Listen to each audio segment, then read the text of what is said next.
Uttar Pradesh government on Sunday said about constituting a very special force named as the UPSSF.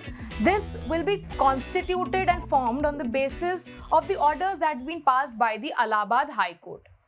The force will be responsible for the security of important government offices, buildings, industrial installations in the state of Uttar Pradesh.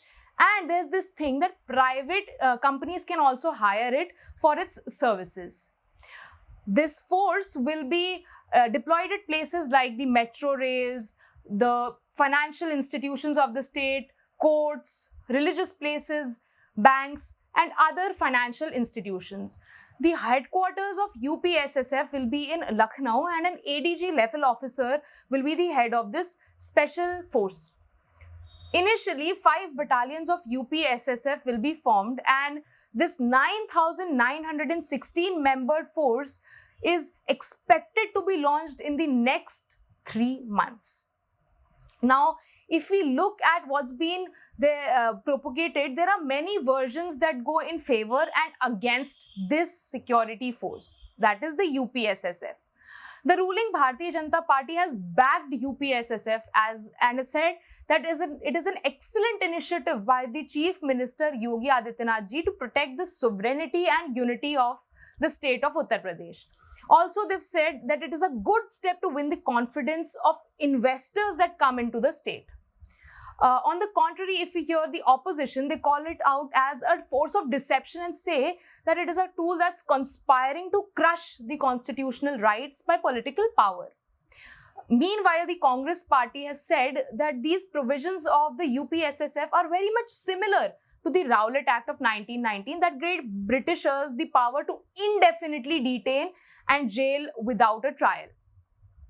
Now, if we look further into the work profile of UPSSF, its work profile will be very much similar to the Central Industrial Security Force, that is the CISF, which guards the airports and other vital installations across the country. And the force has not been given any extraordinary powers, and most of the provisions are very much similar to the CISF Act.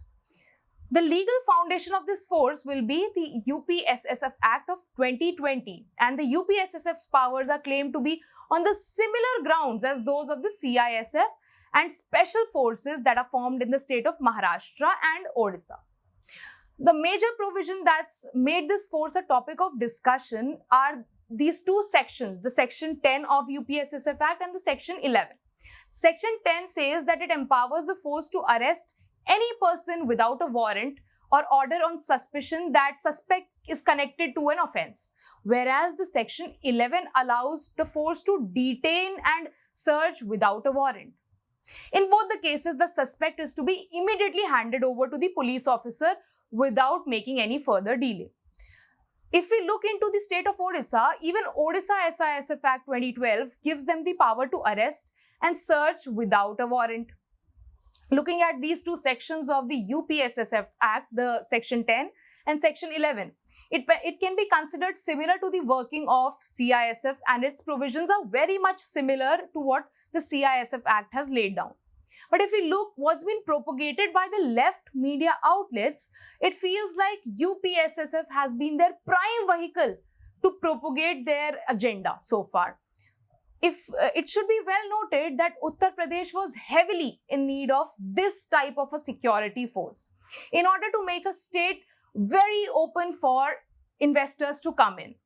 Because investors, when they are coming to evaluate the destination, they basically look on the security scenario of the state very, very closely. And UPSSF, for that matter, will make investors come in easily, and investments will be easier to flow in the state of Uttar Pradesh.